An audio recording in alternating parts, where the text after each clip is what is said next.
Bienvenue dans ce 3e épisode de la série sur la valeur et l'argent. Si tu viens de nous rejoindre, voici un rappel des 2 épisodes précédents.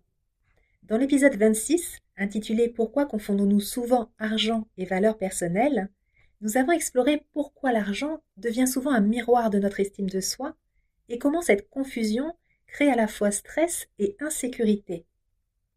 Dans le 2e épisode, l'épisode numéro 27, intitulé « Femmes, hommes et argent, comment comprendre nos différences invisibles ?», nous avons regardé comment nos comportements financiers, nos peurs et nos stratégies pour gérer l'argent sont influencés par des polarités psychiques que nous portons tous en nous, le masculin et le féminin psychique, et comment cette dynamique impacte profondément notre relation à l'argent. Aujourd'hui, dans ce 3e et dernier épisode de la série, nous allons aller encore plus loin. Nous allons parler de restaurer ta valeur intérieure, de manière à ce que l'argent retrouve sa juste place dans ta vie, c'est-à-dire un outil, et non plus un verdict.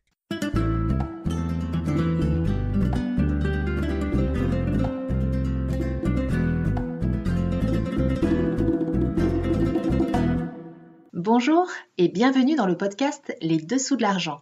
Je m'appelle Delphine, je suis coach de vie spécialisée dans la relation à l'argent. L'argent est encore un sujet tabou dans de nombreux pays et il peut susciter chez les gens des émotions très fortes et très variées, allant de la joie au dégoût, en passant par l'admiration, la frustration, la honte, la colère et la haine. Comment l'argent, qu'il soit réel ou virtuel, peut-il avoir un tel impact ? Que se cache-t-il derrière le Graal argent ? Dans ce podcast, j'ai à cœur de partager avec vous des clés pour nous permettre de nous réconcilier avec l'argent et de le remettre à sa juste place. Ensemble, libérons-nous des croyances et des conditionnements qui nous empêchent d'être libres financièrement. Ensemble, reprenons notre pouvoir personnel sur l'argent et exprimons notre plein potentiel au service du monde que nous désirons co-créer. Trop souvent, nous laissons l'argent parler pour nous et de nous. Si nous gagnons plus d'argent, nous avons tendance à nous sentir bien et même valorisés, en tout cas pendant un certain temps. Si nous gagnons moins d'argent ou si nous perdons de l'argent, nous doutons de nous-mêmes et nous pouvons même nous dévaloriser, nous en vouloir, croire même qu'il y a quelque chose qui cloche en nous. Et ce n'est pas l'argent qui est en cause. C'est la confusion entre 3 dimensions de notre vie. La valeur humaine, la valeur professionnelle et la valeur financière. La valeur humaine, elle est stable, elle ne fluctue pas, elle est intrinsèque. La valeur professionnelle, elle peut évoluer, elle se développe, elle se construit avec nos choix et nos expériences. Et la valeur financière, elle varie. Elle monte, elle descend, elle dépend du marché, de notre train de vie, de nos décisions financières. Et le problème apparaît lorsque ces 3 valeurs, humaines, professionnelles et financières, se mélangent dans notre esprit. À ce moment-là, nous devenons vulnérables. Et nous réagissons à la perte d'argent comme si notre existence et notre survie en dépendaient. Des expressions comme gagner sa vie, gagner sa place ou réussir sa vie renforcent cette idée. Parce qu'elles mélangent argent, reconnaissance et identité. Comme si notre existence devait être méritée ou validée par ce que nous produisons, gagnons ou possédons. J'aimerais prendre un instant ici pour le rappeler, nous n'avons pas à gagner notre vie. Nous l'avons déjà gagnée simplement en venant au monde. L'argent, lui, n'est qu'un outil pour échanger, pour créer, pour faire circuler la valeur. Il y a des personnes qui vivent pleinement heureuses, pleinement épanouies, pleinement intégrées, avec peu, voire sans argent. Et cela s'explique tout simplement parce que leur richesse personnelle ne se définit pas ou ne se limite pas à ce qu'elle possède. Les mots que nous utilisons ne sont jamais neutres. Ils façonnent notre manière de penser. Ils influencent notre manière de ressentir et ils créent subtilement notre réalité. Dans la Bible, dans l'Évangile selon saint Jean, il est par exemple écrit « Au commencement était le Verbe ». Et dans de nombreuses traditions comme l'hindouisme ou le bouddhisme, le son, le mot, le mantra sont vus comme ayant un pouvoir créateur. Alors je t'invite à observer les mots que tu utilises au quotidien et à te demander, est-ce qu'ils renforcent ma valeur ou est-ce qu'ils la conditionnent ? Cela me fait penser à une vidéo que tu peux retrouver sur ma chaîne YouTube Richesse Illimitée, dans laquelle on voit un professeur montrer qu'un billet de banque, même abîmé, même piétiné ou déchiré, conserve toute sa valeur. Si quelqu'un nous le donne, nous le prenons volontiers. Et pourtant, nous n'avons pas toujours le même regard sur notre propre valeur humaine. Alors qu'un billet de banque garde sa valeur malgré ses blessures, nous avons tendance à nous dévaloriser ou à nous minimiser pour des erreurs, des blessures émotionnelles, des pertes ou des moments difficiles.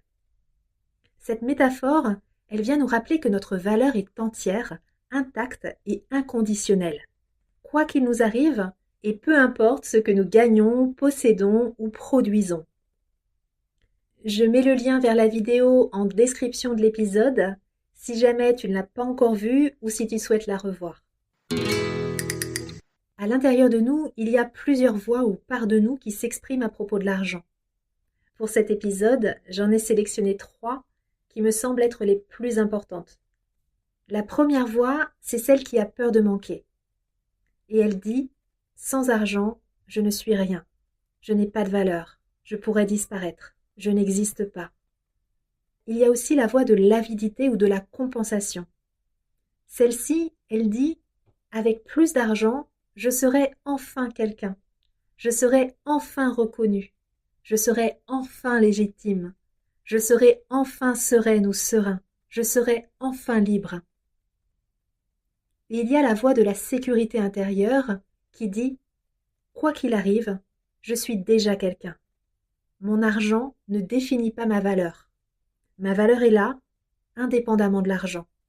Et rien ne peut me l'enlever. » Lorsque nous pouvons entendre cette troisième voix, nous pouvons reprendre le contrôle sur l'argent et nous cessons de confondre argent et valeur personnelle. C'est important de comprendre que la fierté et la réussite financière ne garantissent pas qu'on a dissocié notre valeur de l'argent. Ce qui compte, c'est la réaction émotionnelle face à la perte, face à la comparaison ou face au manque. La vraie sécurité intérieure, elle se reconnaît à la liberté de gagner ou de perdre sans remettre en question sa valeur. Lorsque tu sais que ta valeur est indépendante de l'argent, tu peux demander sans te justifier. Tu peux recevoir sans honte. Tu peux dire non sans te dévaloriser. À ce moment-là, l'argent redevient un outil comme je le disais tout à l'heure, de circulation de valeur, de création, d'échange, de partage, et non pas un thermomètre de ta valeur et de ton existence. Tu es quelqu'un qui a de la valeur, et tu es aussi quelqu'un qui peut gagner de l'argent. Mais l'un ne définit pas l'autre. Je te propose de prendre un instant pour intégrer ce qui vient d'être partagé. Prends un moment pour imaginer et ressentir la liberté que cela peut procurer de ne plus être prisonnière ou prisonnier de tes comptes bancaires, de ne plus mesurer ton estime à la valeur de ton argent, à tes revenus, à ton salaire, à ton épargne, à tes possessions ou à tes accomplissements. Je te propose une courte méditation. Et pour cette méditation, assure-toi d'être dans un endroit calme où tu ne seras pas dérangé. Si ce n'est pas le cas, je t'invite à reprendre l'écoute de cet épisode ultérieurement. Si c'est bon pour toi, je t'invite à t'installer confortablement. Tu peux placer tes mains sur tes genoux ou sur ton cœur. Et si tu le souhaites, tu peux fermer les yeux. Prends conscience de tes points d'appui sur le sol, sur le support sur lequel tu es installé. Relâche les épaules, les muscles du visage et laisse tout ton corps se détendre. Je vais t'inviter à prendre 3 respirations profondes. À chaque inspiration, sens l'air remplir ton corps. Et à chaque expiration, laisse partir toutes les tensions, tous les doutes, toutes les peurs, toute la comparaison. Et respire profondément. Et je vais t'inviter à répéter intérieurement plusieurs fois la phrase suivante.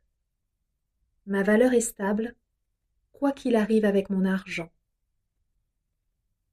Ma valeur est stable, quoi qu'il arrive avec mon argent. Ma valeur est stable, quoi qu'il arrive avec mon argent.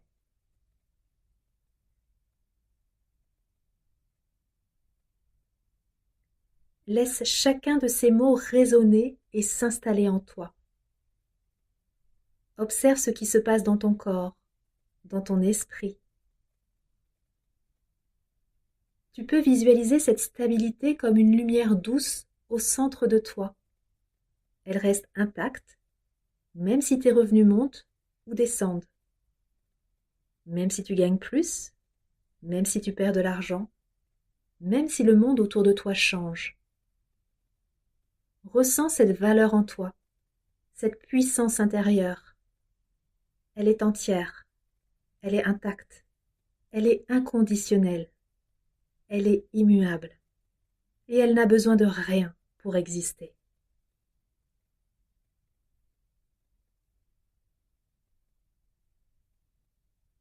Tranquillement, je vais t'inviter à prendre une dernière inspiration profonde et à expirer lentement. Si tu avais les yeux fermés, tu vas pouvoir rouvrir les yeux et ramener avec toi cette sensation, en sachant que ta valeur est et reste toujours stable, quoi qu'il se passe. Prends le temps de revenir tranquillement dans l'espace dans lequel tu es installé. Tu peux t'étirer, bâiller, grimacer si tu en ressens le besoin. Et tu peux choisir d'écouter la suite de l'épisode ou de reprendre l'écoute ultérieurement. Dans le deuxième épisode de la série sur la valeur et l'argent, nous avons exploré comment nos polarités intérieures, masculines et féminines, influencent notre rapport à l'argent. Aujourd'hui, nous allons voir que restaurer ta valeur intérieure, c'est aussi rééquilibrer ses énergies. Le masculin intérieur, c'est cette force qui pose des limites, qui affirme ce que tu veux, qui ose demander. Le masculin intérieur, il est nécessaire pour dire oui quand tu veux dire oui, et surtout non quand tu veux dire non. C'est lui qui te permet de poser un tarif, de te faire respecter et de prendre ta place dans le monde. Le féminin intérieur, lui, c'est la capacité à recevoir, à accueillir ce qui vient vers toi, à accepter, sans jugement, ni culpabilité. Le féminin intérieur, il te permet de recevoir un compliment, un paiement, un cadeau, ou même de l'amour et de la reconnaissance, sans te sentir redevable ou illégitime. Et la clé, c'est l'harmonie entre ces deux polarités. Par exemple, demander une augmentation, ce n'est pas une preuve de dureté ou d'ambition démesurée. C'est simplement la voix de ton masculin qui s'exprime. Et en même temps, ton féminin intérieur te rappelle que la relation peut survivre à cette demande. Et tu n'as pas à te juger ou à te dévaloriser pour l'avoir formulée. Quand ces deux polarités s'harmonisent, ta relation à l'argent, elle devient fluide, elle devient naturelle et paisible.